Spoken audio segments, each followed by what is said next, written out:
This episode is sponsored by PACS, the gold standard in emergency response bags. So when you're working under pressure, you need kit to be both dependable, tough and intuitive, and that's exactly what you get with PACS. Every bag is handcrafted by expert tailors who understand the demands of post-op care, from the high-tech, skin-friendly and environmentally responsible materials to the cutting-edge welding process that reduces seams and makes cleaning easier. PACS absolutely puts performance first. They've partnered with 3M to make perfect reflective surfaces for better visibility, and bright grey interior makes finding kit effortless and fast even in low light. With over 200 designs, PACS bags are made to suit your role, your needs and your environment. And thanks to their modular system, many bags work seamlessly together no matter the setup. PACS doesn't chase trends, their designs stay consistent, so once you know one, you know them all. And if your bag ever takes a beating, their in-house repair team will bring it back to life. PACS are built to perform, made to last. Learn more at pacs.bags.com or head to the show notes for further details. You're listening to the Pre-Hospital Care podcast on the Medics Academy Network. Welcome back to the podcast. Today we're looking at medical-legal issues within pre-hospital care. So this compilation brings together some of the key legal and ethical principles that every pre-hospital clinician should understand to both protect patients and themselves. So across these 3 episodes, we're going to explore the medico-legal realities of modern pre-hospital care practice, from documentation and communication through the legal responsibilities and complex ethical decision-making. So we're initially joined by Mark Faulkner. Mark was the Assistant Medical Director of London Ambulance Service at the time of recording. He has over a decade of supporting and leading the organisation's pre-hospital legal team. So Mark shares invaluable insights into the legal challenges that clinicians face and practical steps that we can all take to reduce risk whilst delivering excellent pre-hospital care on scene. So we're going to examine why accurate and contemporaneous documentation and effective clinical handovers are really fundamental to patient safety, continuity of care, and defending clinical decisions when care is later scrutinised. So some of the key concepts we broach in the episode include duty of care, negligence, mandatory reporting, confidentiality, safeguarding, interactions with law enforcement, and decision making during major incidents and crime scenes. Also through case studies we discuss how legal principles can apply during in the unpredictable pre-hospital environment, and indeed identifying common pitfalls that really expose clinicians to professional or legal risk. So that's the first 2 episodes. In the last episode, we're joined by consultant paramedic Stephen Bell, who explores with us some of the most challenging aspects of practice, those of ethical and legal decision making. So we discuss patient autonomy, mental capacity, refusal of treatment, advanced decision making, end of life care, balancing ethical responsibilities within legal obligations. So Steve also uses real world examples and practical guidance to guide us through these principles and really frame the information. So this compilation is absolutely necessary for every clinician that delivers pre-hospital care, just in navigating these complex situations whilst delivering patient-centered care. Okay, I hope you enjoy. Please feel free to rate, review, and indeed subscribe to the podcast. Okay, please do enjoy, and we'll see you again next week on Monday. I think, Owen, I would often describe the purpose of a clinical record as threefold. And I think it's always really helpful to think of records of having 3 purposes. One of which is around a continuum of care. It's a continuity of care. It allows those looking after a patient in a hospital setting to understand what happened pre-hospitally, understand the treatments delivered, what you found, what your assessment found, and inform and about what has happened pre-hospitally. And it provides that continuity of care. The next kind of purpose is very much the internal process of audit and review and assurance of our care. How are we looking back at the care we delivered to our patients to say, are we providing the best quality care? Is that care according to our SOPs, our guidance? And allow us to review and undertake that. And then the final purpose is as a medical legal record. It is the record of your care. It is effectively what Lord Justice Wolfe said in Access to Justice. If it isn't written down, it didn't happen, as an old boss once said to me. And that is really, really key, that they've got those 3 purposes. There is a kind of sub-purpose where you can have kind of 3 purposes. The 4th is a little bit of a research tool and around the ability to capture information for future research. But I think that we define records as those kind of three main key clinical purposes. It's your records that are being examined, because that is the contemporaneous or the near contemporaneous account of what went on. And it's the records that you go back to. And it's the records that people look at. And really, it is the only defence that you have. We're having lots of conversations in pre-hospital care about should we be video recording, and there are some very eminent pre-hospital physicians that are saying perhaps we should all be wearing body cameras and that becomes our record. But we're not there yet. I have some views and around kind of video recording in pre-hospital care, and I think it's got a place and I think it's got a use.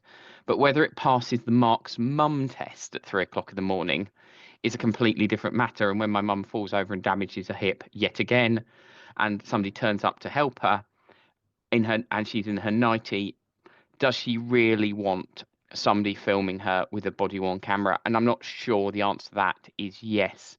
So I think video recording has a role, but I'm not sure either as a society we're there yet. So that comes back to that our record of what we've done, our only defence is our clinical records. And I guess it's probably reasonably helpful. We're both paramedics, so we kind of look to the HCPC as our regulator. And the HCPC now has 3 standards around our record keeping. And 10.1 is you must keep full, clear and accurate records for everyone you care for, treat or provide services to. And it goes on that at 10.2 you must complete all your records promptly and as soon as possible after providing care, treatment or other services. And then 10.3 you must keep records secure by protecting them from loss, damage or inappropriate access. And those are fundamental tenets that we're asked to sign up to as paramedics. Every 2 years, we're saying we're being compliant with those. They're not dissimilar to the standards within the GMC, the NMC, and other regulatory bodies. And actually, they're not dissimilar to the standards used internationally for colleagues. That fundamentally, we are obliged to keep records, and we're obliged to keep clear, full, and accurate records.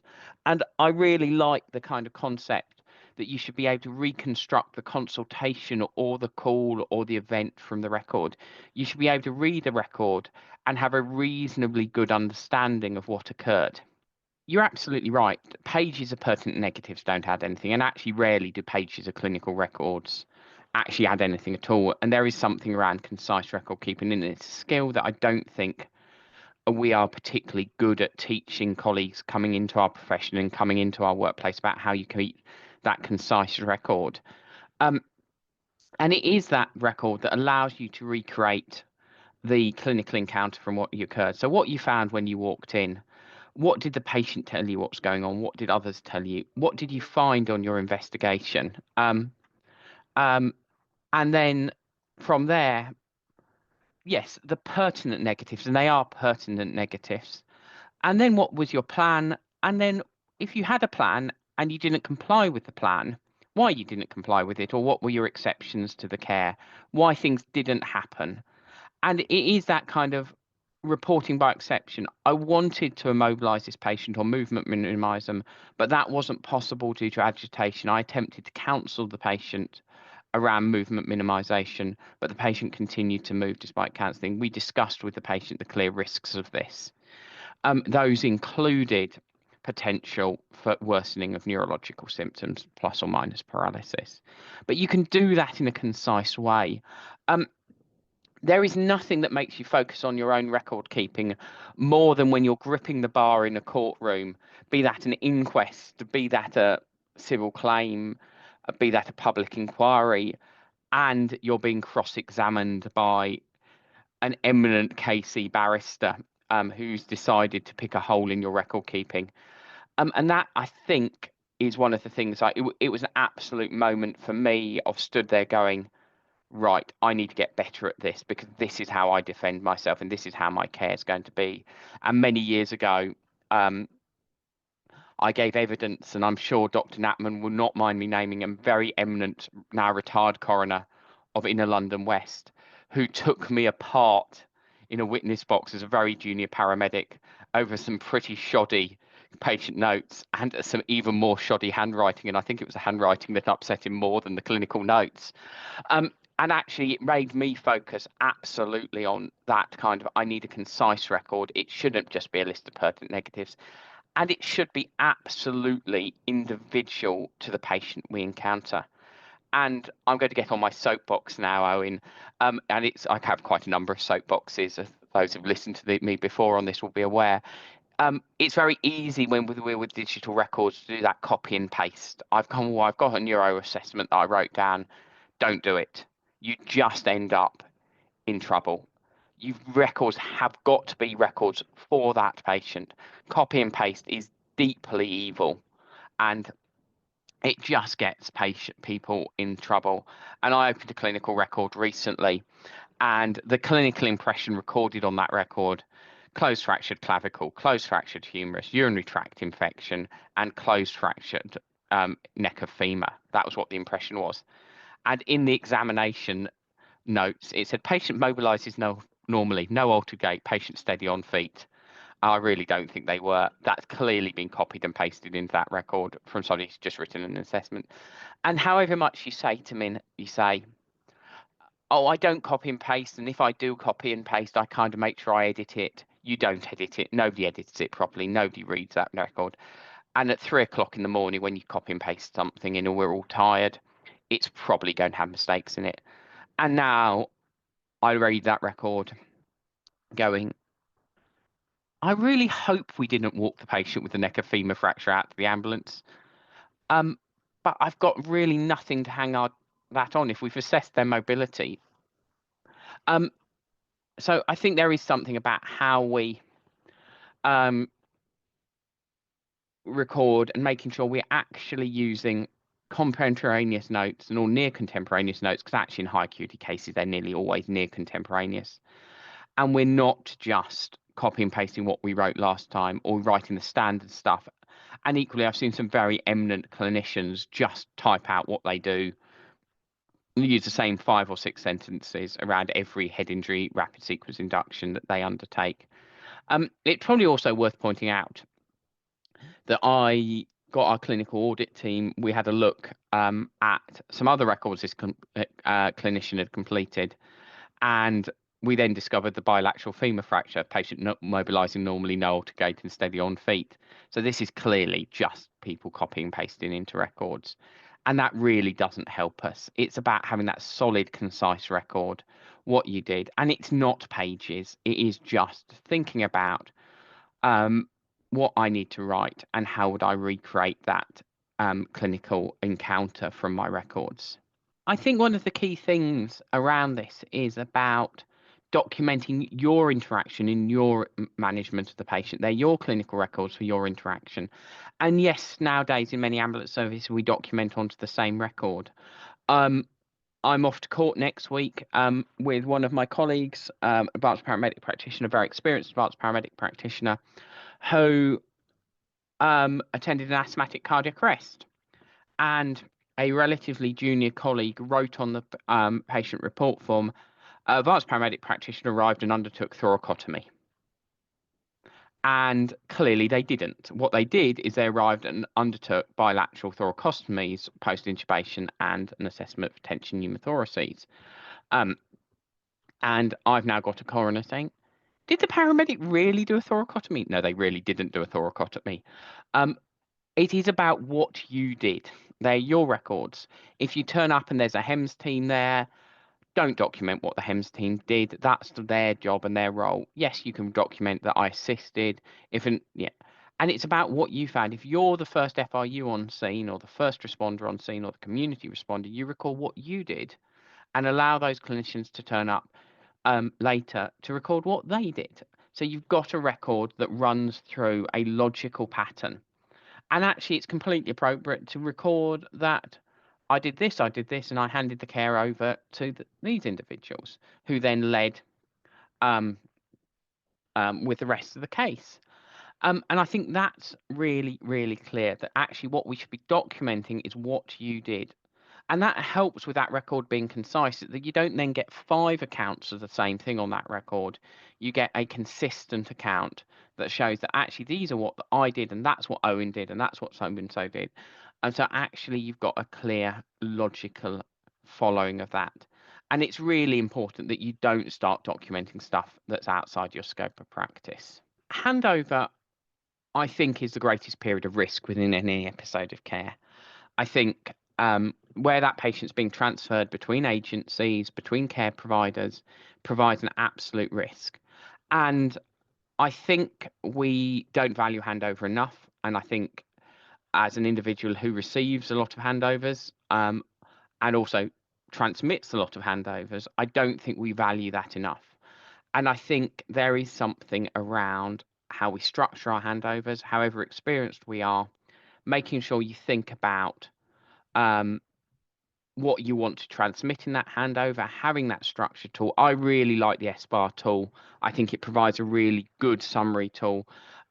I think ATMIST or in trauma is equally a concise tool. So um, all of that takes you through a logical pattern, and that you're actually prep for that handover.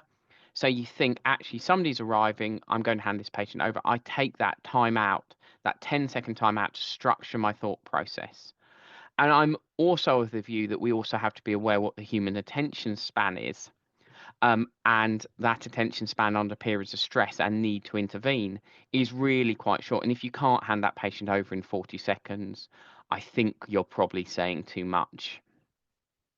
And I really like that kind of take your time out, plan that handover. Um, many years ago, me and Owen trained together. It was a long time ago, but I learnt doing that. Actually, take that time out, write your handover down on a scrap of paper, write it on your knee pad, write it somewhere. Make sure you dispose of it confidentially, obviously. But then you've got that prompt, so you scribble it down, and even that's what I do right now today. If I've got a complex handover that's got some timings and cardiac arrest patient, knowing that they're going to want to know no flow times, low flow times, things like that, that's really, really key. But the other bit around this is also how you receive that handover. And that's absolutely important. And where we have to practice what we preach, and as individuals who turn up and take multiple handovers from clinicians in our clinical practice, we also have to be in a position to receive that handover. And there is a lots of stuff you can do to make yourself better able to receive that handover. Say to somebody, let me put my bags down so I can concentrate on what you're saying. Open and steer the handover. Is the patient got an immediate need I need to do right now? Is there something that's really worrying you I can get on with right now? Or are we in a position to hand over formally? And then listen. Yeah. Don't interrupt. Allow the handover to continue, and then get to the point if you can ask questions and clarifications. Um, but you can also steer, and you can also steer that handover into how that handover is received when you're handing over in a hospital setting. We're pre-hospital providers. I'm an absolute view of when I walk in, I identify who's in charge, and you say, patient's got no immediate needs. If you're happy, we'll transfer the patient onto the bed. You can transfer monitoring, and then we'll hand over once you're happy. So you can steer it like that. You can equally go in and say, we've got some immediate clinical needs. I'm going to tell you about that before we transfer the patient so you can crack on straight away. I think it's really helpful to ask that question, is everyone here who needs to hear the handover? Because actually, often they're not. And often, actually, you've arrived a little bit earlier. The key clinical decision maker hasn't yet arrived. They're busy doing something else. And actually, sometimes it's okay to say that handover will wait a few seconds. And particularly when you're taking patients into clinical settings more and more commonly, which are not used to receiving handovers, how you do that. And equally, it's really important to use a structured tool, work with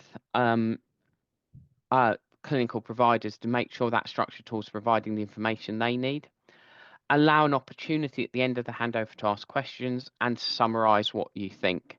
And the Zen gods of handover, and they are out there, will absolutely do that. They'll get to the end of it, they'll summarize what they've just said. So this is patient X, they've any questions?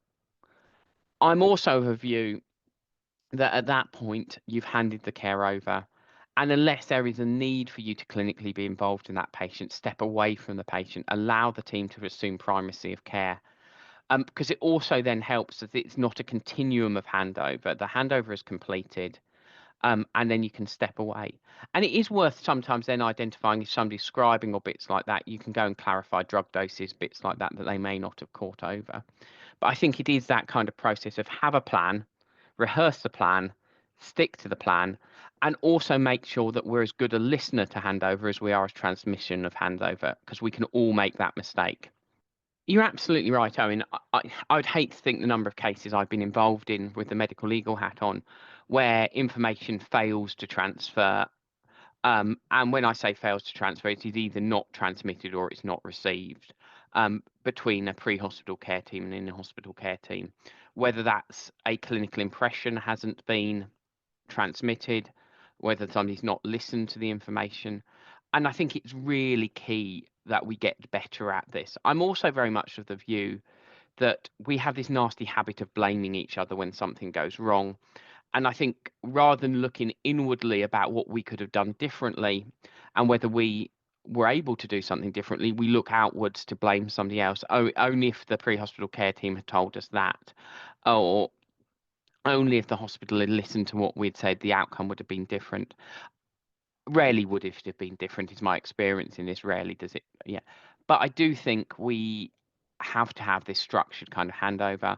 I'm a strong believer in that kind of staggered handover, particularly when there's complex information. I was involved in a case recently, it's the kind of nightmare pre-hospital case for most paramedics of an entrapped breech baby who we managed to successfully deliver and we resuscitated. And there was wrapped up in this quite a bit of safeguarding information, all absolutely vital and really key. It was handed over. Um, but what we did is we did the handover. We handed over the now alive baby, and we did that. And I said very clearly at the end of that handover, there is some key safeguarding information that we need to hand over to you, but we'll come back and do that. And what we did within our clinical notes is said, we did a really detailed note of the safeguarding as you would expect. But we made very clear that actually we'd handed this over to a named individual. And we went back in 10 minutes later, once they'd got the baby even more settled, and went, let's go through this safeguarding. And we did it in a much more controlled, calmed way. But that you then record that you've handed that over and you recapture who you handed that over into. I think it's also really key that often, and I spend a lot of time talking with hospital colleagues, is what we consider insignificant may play a really vital part in that hospital's ongoing management. If you're sat there and you go, I've got a diagnostic quandary, it could be this, it could be that, I'm not quite worked it out. Say that and tell that in your handover. My impression is this or this, I'm not 100% sure. Because then it starts people's thinking that actually you've just spent the last hour with that patient. So tell people and share that and actually record, handed over, clinical equipoise between two impressions, which is a very posh way of saying I wasn't quite sure, so I had two ideas. But saying that, of saying this is what I've handed over, I've spent too long now stood in court defending ambulance clinicians where somebody go, oh, we weren't told that at handover. That's where the clinical record is important. It's where you capture the information on and you actually, I now continually to say the clinical handover is not just the verbal transmission of information at the end of the bed in resus. It is also the records that you pass on to that hospital. And both of those form your handover of care. So if it's missed in one, it should be there in the other. I spent some time recently talking with hospital colleagues about how we create that environment for that handover and how do we do that with technology. And I went into hospital recently, who will remain nameless, who've decided to take their resus handovers around a computer at the back of resus. And I think it would be fair to say, with a critical care patient, never should something be less appropriate. Away from the patient, without the ability of the clinicians receiving that handover to be eyeballing the patient at the same time. And actually, it's about how we create that environment to receive that handover. And we do that all the time in pre-hospital care. You can be a very junior ambulance clinician taking a handover community responder. You've got to create an environment where that handover can be received, which is about making that time, as we talked about, all of those little human factor things, putting that bag down, taking that, actually getting that pad of paper out, thinking, do I need to make a note? And sometimes saying to somebody, that's absolutely clear and that's really important. But what I'm going to do is just pause you there whilst we crack on and just do the 2 or 3 things that I can see as immediate clinical needs. And then I'm going to come back to you and get the rest of that really great information. And sometimes you've got to stagger that handover to allow clinical intervention and intervention, but also use that documentation record to supplement your verbal handover. Because actually that's what will provide the defence when somebody says, oh, we were never told, we thought it might be sepsis. And you go, well, it's on the clinical record. When we talk about duty of care, it's probably worth us just going back and looking at the historic or the UK case law about duty of care, which is the Donoghue versus Stevenson case, which is 1928. And this is all about the kind of reasonably foreseeable risk of harm. And the Donoghue versus Stevenson's case was May Donoghue took the train on the Glasgow Trades holiday in Scotland to Paisley in Renfrewshire, and she went into a cafe. It was the Well Meadow Cafe, if you wanted, with her friend, and they ordered a pear and ice and a Scotsman ice cream float. And having now looked this up, that was ice cream and ginger beer. And the cafe owner brought over a tumbler of ice cream and poured ginger beer from a brown bottle onto it. And that was ginger beer manufactured by Stevenson's. And they poured this over, and when they eventually poured the remaining ginger beer, a decomposing snail fell out the bottle and floated out the bottle. And Donoghue claimed that she felt ill. Following this, she had abdominal pain and consulted a doctor and was admitted to Glasgow Royal Infirmary and was given emergency treatment and was subsequently diagnosed with gastroenteritis and shock.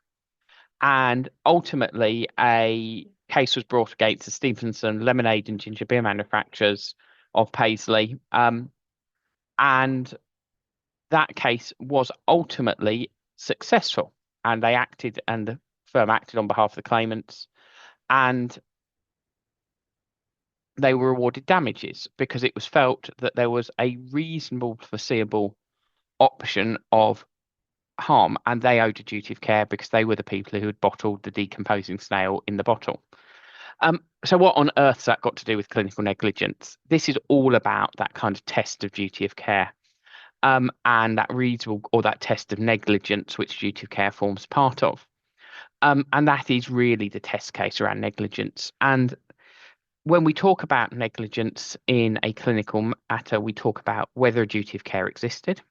And if you go back to the snail in the bottle, clearly the lemonade manufacturers had a duty of care to make sure that they looked after who was consuming their lemonade.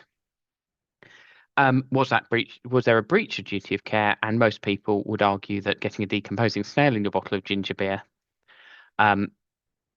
was a breach in that duty, and therefore then did harm occur as a result of that breach of duty. So there are kind of 3 tests when you look at negligence and duty of care, one of which is, does that duty of care exist? And then, is there a breach in duty of care? And has that breach in duty of care caused harm? And clearly I'm explaining this to you as an ambulance driver and a paramedic, not as a lawyer. So it's always helpful to put this into clinical construct and look at the clinical bits. That is the same principles that exist to duty of care and clinical negligence in the civil sense of legislation. So in the UK, we have civil and criminal legislation, and civil is about the rightings of wrongs and ultimately is about financial redress. And it is a claim brought against the individual for financial redress from the rightings of wrong. And the test in that is actually that test around negligence and breach of duty and causation. So did a duty of care exist? Was there a breach in that duty? And did that breach in duty of cause harm? And there's lots of case law around this in the clinical sense, the kind of infamous cases or the test cases in terms of duty of care are really now threefold. You've got the Bolam case, which is Bolam versus Free and Barnet Healthcare, which anyone who's done anything on medical law in the UK will recognise, which was a patient receiving ECT, and whether there was a reasonably foreseeable chance that that patient would have suffered injuries if they weren't sedated or restrained whilst they had ECT.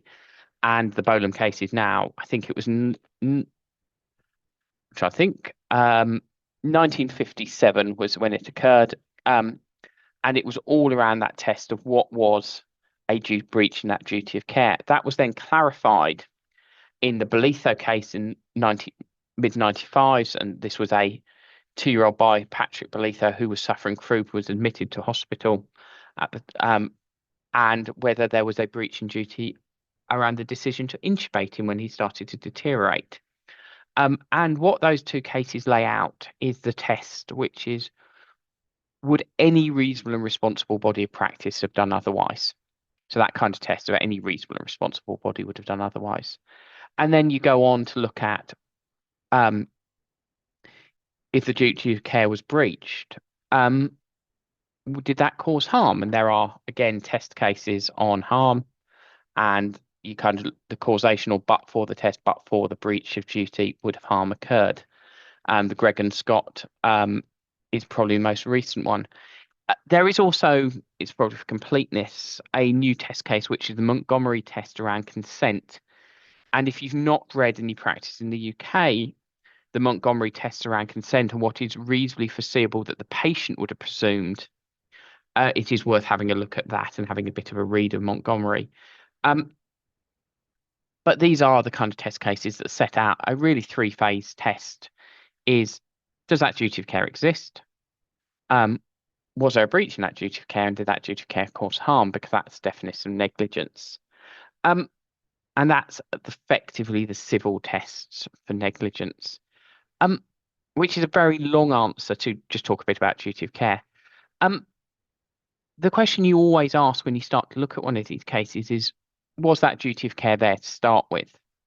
And certainly in an ambulance setting, the test case is Kent versus Griffiths, which actually tells you really nothing about what the case is, but it was Kent versus Griffiths and the London Ambulance Service. Again, the case in the mid-90s where there was a delay in response, that delay was avoidable.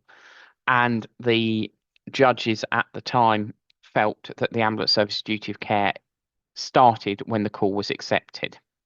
And that's really the test case for emergency medical services in the UK, that our duty of care to that patient starts once we accept the call. And actually, from an ambulance perspective, it's very difficult to argue that that duty of care doesn't exist. And there are cases where I have argued that the duty of care may not have existed.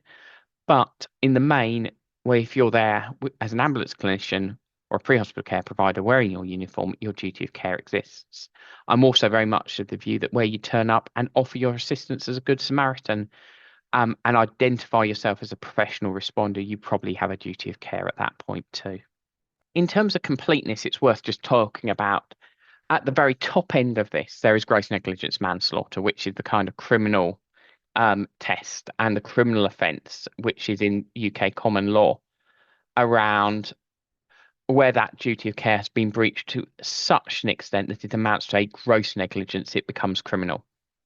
And I can never pronounce the test case in this, Adamoko versus the Crown, and it talks about the kind of the reasonable foreseeable risk, serious obvious risk of death, and in circumstances where having a regard to the risk of death, the conduct of the sentence was so bad in all circumstances to amount to criminal act or omission. And it is worth pointing out that that is the criminal offence of gross negligence manslaughter, which is what you could be charged with if your care was found to be so abhorrent that it amounted to criminal offence.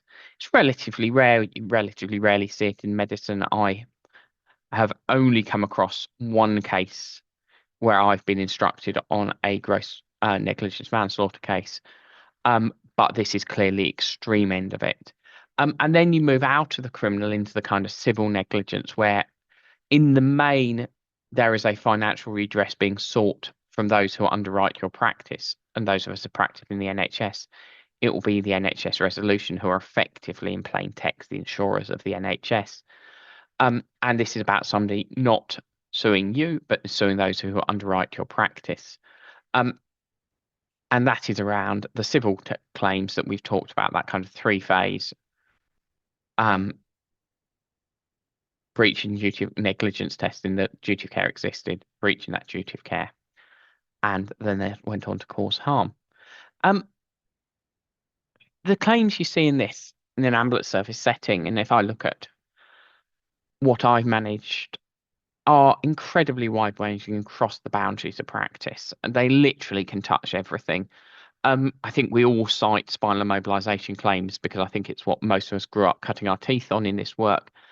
But we're seeing increasing claims around non-conveyance decisions, a failure to administer adrenaline anaphylaxis. We're seeing claims around treatment decisions, analgesia. All of those bits of that are all potentially areas of practice, and it is really where your actions fall outside those of any reasonable or responsible body of practice. And that's where we sit. You asked about what are the strategies, and this comes back to what we talked about in the kind of first part of this. It's documentation, documentation, and documentation. First of all, but before we get to that, I think there is that kind of mental timeout, that pause and check of your actions. I'm planning to do this. Does this seem reasonable? Does this seem responsible? Asking yourself that question of, actually, this is my plan. Would other people have done the same thing? And just double checking yourself and bringing the team with you. This is what I'm thinking. Does that sound reasonable?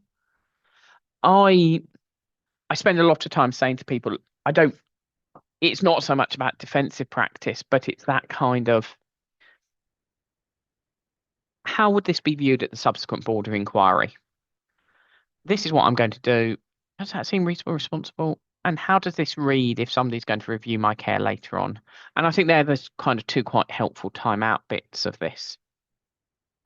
And then as you go on, it's about how you document your practice. If you find yourself in clinical equipoise and you've got, I'm not sure if it's that, or I'm not sure if it's that, I'm not sure to do this, I'm not sure to do that, record that. Record that actually I've got clinical equipoise and I think we're going to go with plan A, but I have considered plan B. If you're doing a dynamic assessment of risk, record that you're doing a dynamic assessment of risk. So write down that actually we've undertaken a risk assessment and these are the options that have come available. These are the ones I've discounted and why. And you can do that very concisely. And I think we talked about that in part one of how you do this concisely. But actually being really accountable and recording that decision and remembering that kind of that thing that we talked about of your records reflecting somebody being able to recreate that consultation, that occurrence, that call, that event, that patient interaction from your records. So a lot of this is ask yourself and do that mental check. And then think to yourself, how's this going to read at the subsequent board of inquiry? Could I see my colleagues making a similar decision on a similar day? And not only that, would that decision be seen as a responsible and reasonable decision, or reasonable and responsible decision? It's worth going back and always thinking, actually, everything we've talked about so far applies in a mass casualty incident. And actually, there is a really helpful document from the Association of Ambulances Chief Executives and narrow about duty of care in a mass casualty incident. And actually, that you should be dynamic. It should be a dynamic assessment of risk. No incident is risk-free. You're balancing the risk of safety to your staff and safety to the patients.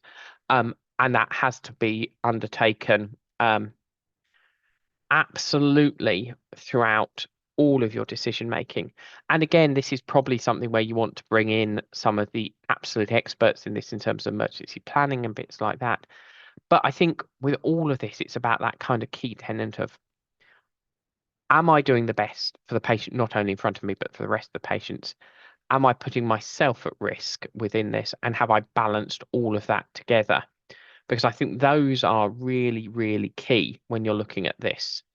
And I think that is really helpful for one to look at. And I'm sure we can link to some of the AA's documents about this around how we do that and how we do that in a UK setting, and those core principles of have I balanced the risk, and all of those bits.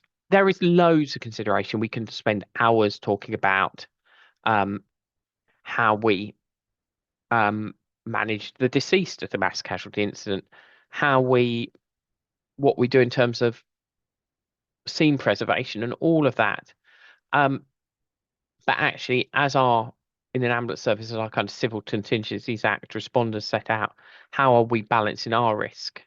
And how are we doing that? That's really important. And we always have to be minded of that balance of risk whilst we're doing this. And that absolutely that nothing we do is particularly risk-free. And I think that's really key, is that actually it's a balance of risk. And it is all of that kind of bit around duty of care and how we balance that with our approach to patients. And I think the conclusions from Manchester are really helpful within that.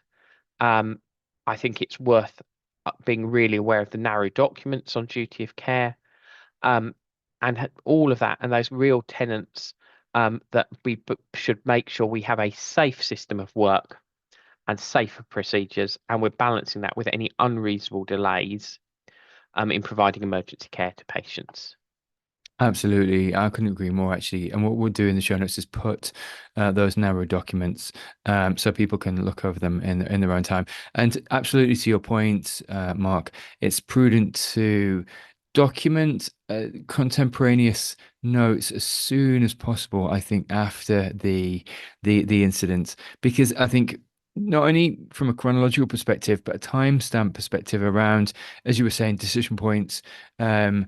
Balancing risk and indeed balancing the information or at least reflecting on a electronic patient report form or otherwise even on pen and paper. It would be around presenting your decision points with the information you had at the time. And I think that's key to acknowledging that you aren't necessarily subject, especially if you're bronze and you're on scene, you're in an operational role. You only as good as the information you have, and I think it's reflecting that and allowing others into your decision making based on the amount of information you had at that time. And as you were saying, constantly coming back to this shared decision making cycle and trying to reflect that whilst it's fresh in your mind. Yeah, it's absolutely that. It's about making sure that the information you have forms part of your decision making, both at the time and at the subsequent board of inquiry. And that requires you to log meticulously your decisions. I think as we go forward, we will see increasing us using video to do some of this. I'm not sure video yet has a place in routine clinical record keeping, but I think it does in terms of major incident decisions, making sure that if you're in a command role, you've got somebody logging for you, that you're also looking at those logs to make sure you're capturing the information. And I think that kind of timeout point of this is the information I've got, this is what I know, these are what the risks are of this decision. All of those principles of that JESIP model are really key. And yes, again, I'm not an emergency planner. I spent quite a lot of time doing comment on these bits, but it is that making sure you've logged and rationalized why you made a decision at that time. And then how you've interacted with other agencies and bits like that. Perhaps migrated more towards what's the medical model of record keeping. So having a very structured approach to your records. Listeners will be familiar with, starting off with present and complaint, history of present and complaint, on arrival, on examination, findings, plan, all that sort of stuff that will be familiar to people who listen to this podcast. And actually using that as your basis to kind of make sure your records are consistent, that using that model, it means your record keeping is repeatable. it means in those high stress, high intensity environments, you have a structure to work to.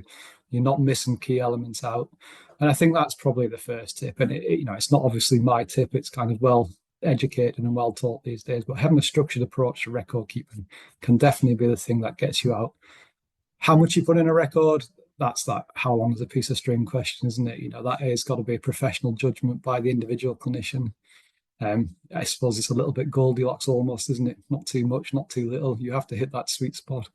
And I think probably one of the things we'll talk about is omissions in documentation, which I think from my view, especially when you get into these kind of medical legal regulatory cases, it's the stuff that's missing from documentation, which can be pretty important. Let's just dip into capacity and consent, if that's okay with you, Steve. And maybe if I could just get you to speak to your approach, or indeed some of the framework in your mind you go through when you're assessing a patient's decision-making capacity in the field.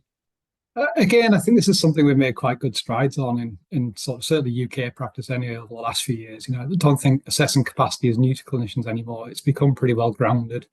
It's obviously dictated by acts of law, and I think clinicians are quite familiar with doing that functional capacity and all the rest of it. I think the thing that troubles me, and we see quite often, is that the concept of informed consent. So assessing capacity is a first start, but actually in order for a patient to provide consent for an intervention or a refusal of intervention or refusal of transportation, it has to be informed.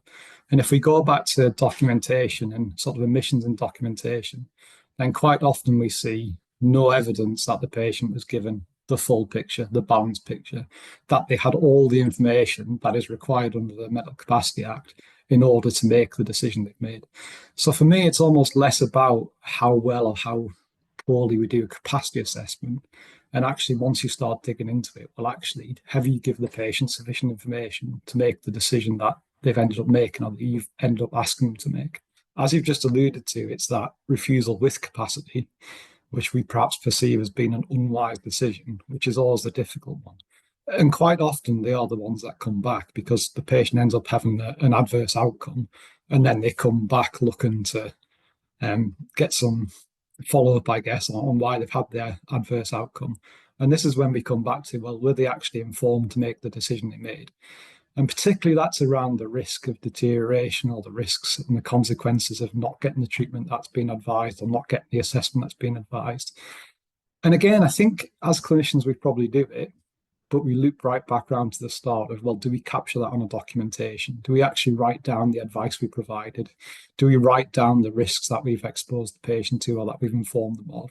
And is that in 6 months' time, 2 years' time, when it gets dragged up and the case comes along, is that there as part of the clinical record? So that would be the bit that I would perhaps emphasize. Again, less around do they or don't they have capacity, but more around what you've done as a clinician to ensure they've made an informed decision. Could I get you to speak to some of the occasions when there has been disparity that you've encountered? So again, I think this is probably one of our more challenging areas of pre-hospital practice.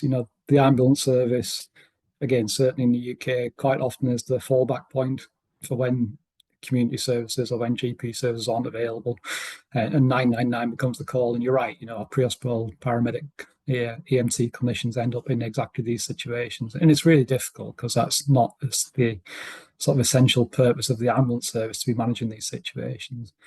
I think quite often it's about managing the people. It's about managing the reaction, probably sadly not always, but conversations have happened with the family. There is a plan in place. They have had conversations with senior doctors, GPs, and all the rest of it. And it's just at that point in time when it's a crisis mode that they become unaccepting of it, or emotion takes over. I think you're absolutely right here. I think I would absolutely advocate sharing that burden, if you like, sharing that decision making. And I don't think it matters, what grade of clinician you are. You probably have access to somebody just to double check you're thinking, and just to double check that you're doing the right thing. And quite often, by virtue of doing that, that can become reassuring for the family. It's not just you standing in their front room who's saying that, there is somebody else who's also supporting that decision making.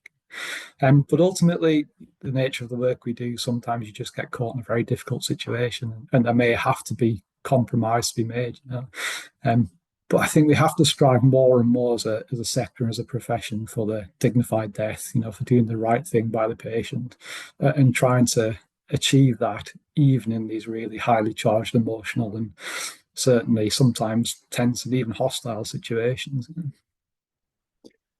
In a way, Steve, I'm in danger of answering my own question, but I just wanted to ask you, how clinicians should then navigate this from a document perspective. I totally agree, and I think shared decision making is absolutely key in these decisions, in these difficult circumstances. Would you advocate sort of robust documentation from the team, but also the record? I think if I'm right in thinking the phone calls that you do make to reach back services, so to an on-call service is also recorded. Voice calls to EOC, the Emergency Operations Centre, is also recorded. So is it almost getting this collection of various modalities of communication documented just to make sure it's a robust and indeed shared decision from the team? So you are in danger of answering your own question. I think, yes, I think we almost have to be careful not to be trying to become too defensive in our practice and not to practice defensive medicine just in case we get caught out. But then absolutely, you have an obligation to document accurately, clearly what's happened and what the process has been. And that should also include, I had a conversation with GPX or I had a conversation with senior clinician, whoever, and the nature of that advice. And I would advocate and, to a degree, expect that that does form part of the clinical record. So whereas you're absolutely right, there will be other forms of evidence of that conversation having taken place. I think it's very prudent that clinicians who are essentially making the decision, or certainly the face of the decision, are including it in their own individual clinical record and within that patient record. That's the process we went through to get to the outcome we did. And it wasn't, taken lightly, and it was a fairly robust and, as you say, shared decision. So. Steve, I wondered, as we're starting to come into land in the conversation, could you get to speak to just one or two case studies, really, from your top of mind that really that I guess in a way reveal and or showcase some really tricky decision making, but also how you've navigated those ethical and or legal decisions on scene and how it was indeed resolved? So yeah, I'm slightly reluctant to just talk about specific case studies because obviously there are individuals involved in that. But certainly the theme comes back to, and I'll say omissions in documentation, which is a fairly sort of harsh statement. But I go back to documenting the things that have happened but are not necessarily hard clinical findings. So almost every clinical record will have physiological observations in it. Almost every clinical record referred to that. Not many clinical records have an explanation of differential diagnosis consideration. Not many clinical records have information around pertinent negative findings. And as we've already talked about, not many clinical records refer to the process of informed consent that we went through the patient, the information we give. So I think if clinicians want to enhance their standard of documentation, as well as the sort of hard physiological, factual medical findings, think about the stuff that is almost harder to quantify, harder to write down. But certainly when it comes to, whether it's cases of patient refusal or whether it's cases of actually non-conveyance, they're the two that sort of frequently come up during medical, legal or regulatory cases. Have we really thought about documenting the entire picture and essentially the entire consultation, which really does include that bit at the end around why the patient has ended up hasn't ended up in ED or has ended up not being referred? I think I've kind of ducked the question a little bit there, but I think that would be my sort of general take advice without getting into specifics. I think if we try and understand the purpose of clinical documentation, that's really useful. So as an individual clinician, potentially as a registered practitioner, you have a professional and regulatory obligation to maintain good clinical records. So you should be doing that. I think we all understand that, but as you've said, sometimes at 4 a.m. or on the 12th job of the shift, that's quite difficult. I think an understanding of why we generate a clinical record, so that enhances patient care, it allows handover of care, allows handover information. It forms a long-term part of the patient's record, which is potentially useful when something changes in 6 months' time. And then I think an appreciation that, again, without advocating defensive medicine, that in a lot of medical, legal or regulatory cases, documentation is almost a starting point for the case. And it's the starting point where people look at it and they start to pull holes in it and they spot omissions. And that's where the whole process stems from. So actually, robust documentation will protect you from that. I won't say defend you from that, it'll protect you from that. I would also say as well that, I think you mentioned it right at the beginning, the old adage that if it wasn't written down, it didn't happen, is not too bad a basis, but actually isn't completely truthful. The clinical record isn't the only piece of evidence that's taken into account. But as I've said, it's often the catalyst for cases to be taken forward. And it's often a critical piece of evidence that people rely upon. So I think, ensuring that, and we've talked about it in terms of a structured approach, a approach that you can replicate, that you can remember at 4 a.m. or after the 12th job or in the high pressure situation, that you're documenting those same things every time it becomes routine for you. And then, yes, please remember that slightly sort of softer stuff around permanent negatives, differential diagnosis, informed consent. And then if you manage to do all that on your 5th night shift at 3 a.m., then, you should be standing in good stead, really. You're listening to the Pre-Hospital Care podcast on the Medics Academy Network.